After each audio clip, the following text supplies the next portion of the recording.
আমি যারা ছামাতে দাঁড়িয়ে আছে তাদের কাছে জানতে চাইছি, এই কত 70 আপনার বয়স কত? 82 বছরের লোকটার কি কোনো এখন স্বার্থ আছে এই রোদে বসা? আপনারা 16 বছর 17 বছর নয়, 18 বছরের পর থেকে যারা আছেন, 22 বছর 24 বছর 30 বছর 32 বছর, আপনাদের একটু ইচ্ছা হচ্ছে না এই লোকটাকে দেখে একটু স্পিড বাড়া মানুষের? যে এই লোকটা 82 বছর বয়স রোদে বসে আছে, আর আপনারা নাহলে সিধা বাড়ি চলে যান। ওই রকম লোকদেরকে কিচ্ছু লাভ হবে না। সামান্য একটু রোদে আর রোদ থেকে বাঁচার জন্য যে ছায়া খোঁজেন, আর এখানে যারা সম্মানীয় যারা এসে বসে আছে আপনাদের ভবিষ্যৎ ঠিক করার জন্য রোদে বসে আছে, লজ্জা করছেন আপনাদের? যান সিধা বাড়ি চলে যান, ওটা রম লেখে কিচ্ছু লাভ হবে না। 5টা থাকে, 5টা সলিড থাকা দরকার।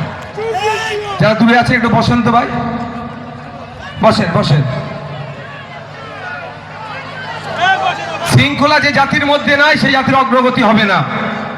আপনার আমার মধ্যে যদি শৃঙ্খলা না থাকে, যতই ভালো ভালো বক্তা আসুক, নেতা আসুক, যাই আসুক, সেই নেতাও সে দর্শককে ভগবান ভূত হয়ে যাবে।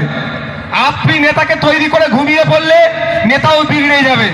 তো নেতাকে আপনারা তৈরি করেন, নেতা ঠিকভাবে চলছে কি চলছে না সেইটারও দেখভাল আপনাদের করতে হবে, নেতার প্রতি আপনাদের নজর রাখতে হবে। সব থেকে বড় নেতা আপনাদেরকে হতে হবে। বন্ধুগণ, আজকে লেফট ওয়ান এবং আইএসএফের যৌথ উদ্যোগে এখানে একটি নির্বাচনী জনসভা। এই জনসভা থেকে আমরা এবারটাই রাজ্যের মানুষকে দিতে চাইব, কুলপি, রায়দিঘি, পাথর প্রতিমা, কাকদ্বীপের মানুষকে বার্তা দিতে চাইব। কুলপি বিধানসভায় আব্দুল মালেক মোল্লা খামচিহ্নে লড়াই করছেন আমাদের পক্ষ থেকে।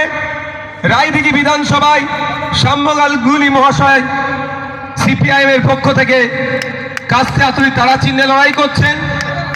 পাথর প্রতিমা বিধানসভায় সত্যরঞ্জন দাস মহাশয় সিপিআইএম এর পক্ষ থেকে কাস্তে আতুরি তারা চিহ্নে লড়াই করছেন। এবং কাকদ্বীপ বিধানসভায় নারায়ণ দাস মহাশয় সিপিআইএম এর পক্ষ থেকে কাস্তে আতুরি তারা চিহ্ন নিয়ে লড়াই করছে। আপনাদের সামনে আমি গুটি কয়েক কথা বলবো। বর্ষিয়ান বক্তারা এখানে আছেন, রাজনীতিবিদরা আছেন, আমি বেশি কথা বলবো না। কয়েকটা আমি উদাহরণ আপনাদের কাছে দিতে চাইব। দেখুন, একদিকে মমতা ব্যানার্জি বলছেন আমাদের অভয়াকে যখন খুন করেছিল তারপরে তার সরকার ব্যর্থ হয়েছিল, সেই সময় ব্যর্থতা ঢাকার জন্য তিনি নিদান দিলেন রাত 8টার পরে মহিলারা কর্মক্ষেত্রে যেতে পারবে না। আর আমরা বলছি এই লেফট ফ্রন্ট, লাল ঝান্ডা, আইএসএফ বলছে রাত 8টা 10টা 12টা 1টা 2টো 3টে 4টে নয়, মহিলারা নির্দ্বিধায় তার কর্মক্ষেত্রে যাবে।